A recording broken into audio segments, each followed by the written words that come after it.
how dare you question science? Have you gone to school? Have you no culture? So believe it or not, but the internet was created not to actually help you communicate and to watch pornography. It was actually to have a mass surveillance system over the entire human population. American power hid behind multilateral organizations such as the United Nations, the World Bank, such as the World Trade Organization. When the Berlin Wall fell, there was an American State Department official named Francis Fukuyama, and he wrote a very influential essay called The End of History. And for decades, capitalism was in a struggle with communism. And in his essay, Fukuyama argued that with the triumph of capitalism, we've come to the end of history, meaning we now know what humanity most strives for, which is a liberal consumer democracy. And this, for him, was the apex of human civilization. And this creates what is called the unipolar moment, where America is the global hegemon. And it creates a world that is heavily globalized, capitalistic, and very individualistic. And we've come with this war in Iran to the end of this moment. So let me first explain the three major characteristics of this unipolar moment. The first is what we call Pax Americana, where American power guaranteed peace in the entire world. And America was able to do so through three mechanisms, okay? The first is, of course, its military power, but specifically aerial supremacy, which was backed up by special forces and the CIA. So the CIA was able to infiltrate every single government in the world and identify who would be loyal to the American empire and then promote this person.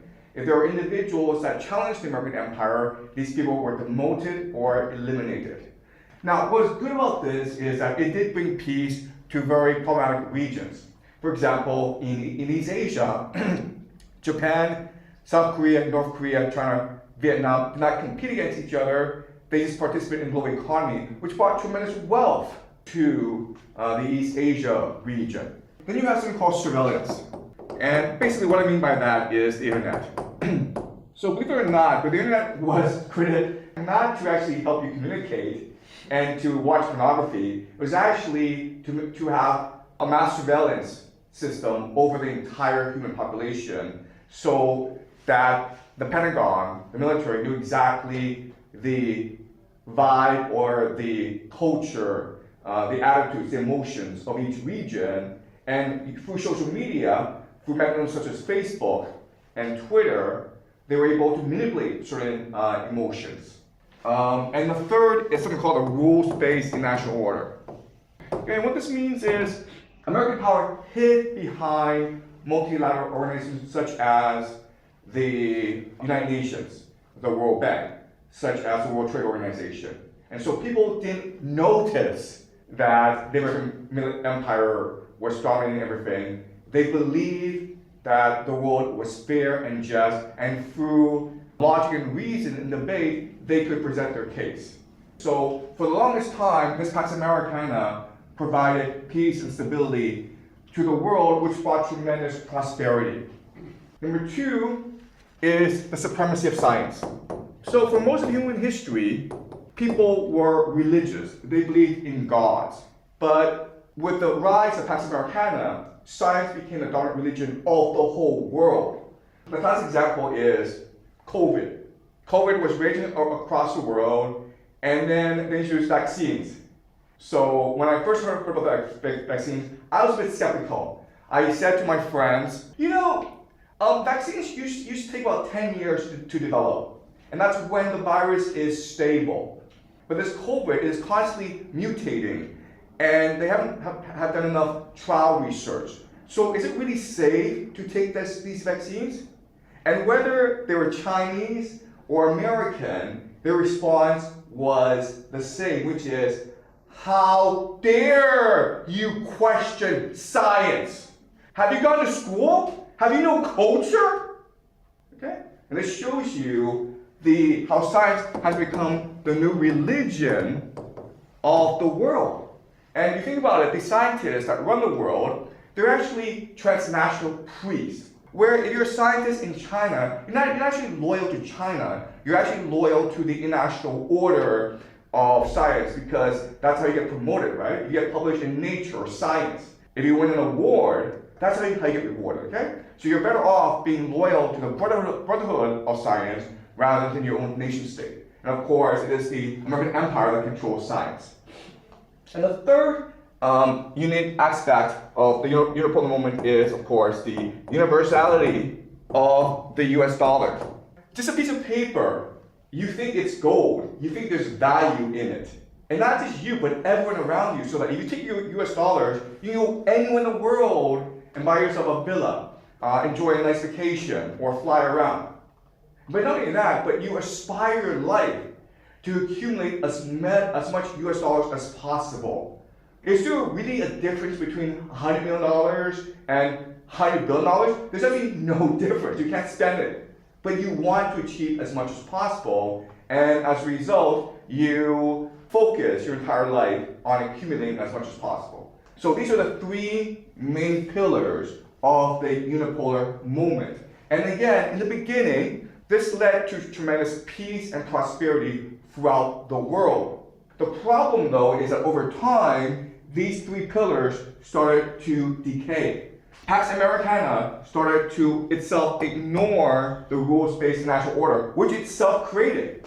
America started to bomb countries such as Libya and Syria without international approval. Most recently, it went to attack Iran without even asking for the opinion of the world. So this leads to the idea of hubris. Maybe the first generation appreciates the importance of collaboration.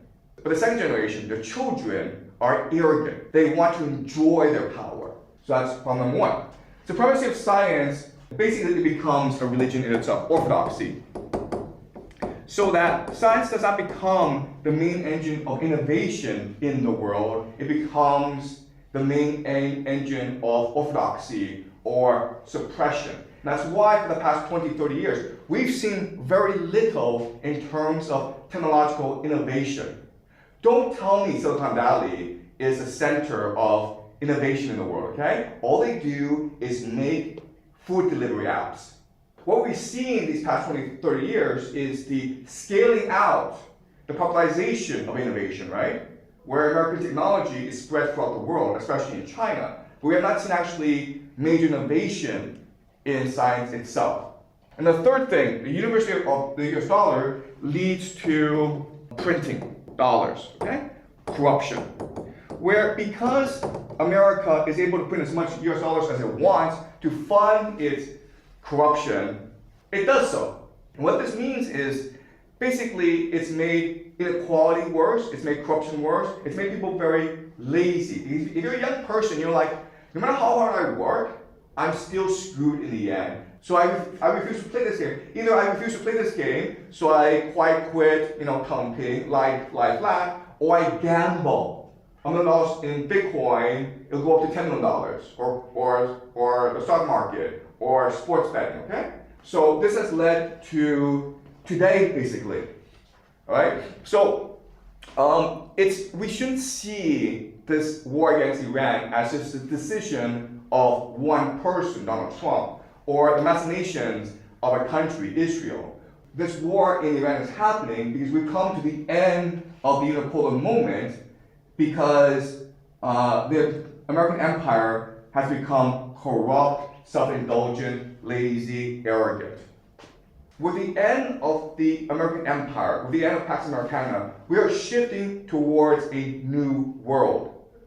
And this new world, some will survive, most will not. Where there's a paradigm shift, people are forced to make a hard choice of either adapt or die.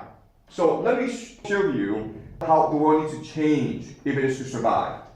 Basically, what has to happen is we have to move from an emphasis on efficiency to resilience. Today, it's really about how to make things as cheap as possible as quickly as possible to make as much money as possible, okay? The idea of efficiency. The idea of resilience is to appreciate that there will be a series of crises, and what you need to do is focus on adapting and surviving these crises, okay? To survive in the future, there has to be three major changes. So the first thing you need to do is move from materialism to spirituality. Right now, the entire world, these nation states have convinced the population what matters is your material well-being. If you are driving a car, if you have a house, if you have enough food to eat, then you should shut up and obey because we're doing a good job. But in the future, governments can't do that because there are not enough resources to go around. Therefore, the government has to make you believe that what matters is your happiness, your spirituality. And that usually means a renewed focus on religion. Second thing is to move from a system of individuality to community and family. All right, and what this means is today what you're taught in school, what you're taught in society is what matters is you, me, okay? The ego. If it's doing well for me, it's good. I don't actually care about other people. In the future, you have to focus on building a community, on helping others. And the last major shift is from the old to the young. Okay, and this is very simple, and this is actually the hardest thing to do, which is like today, most countries, especially the wealthy Western industrial nations, are controlled by the baby boomers, the elderly, the gerontocracy. But for society to thrive in the future, this power needs to shift to a younger generation, ideally maybe in the 30s. And you think this is easy to do, it's not. Because they have a lot of money and they really enjoy living, and they're also really selfish. So this is actually the hardest problem to solve for most Western societies.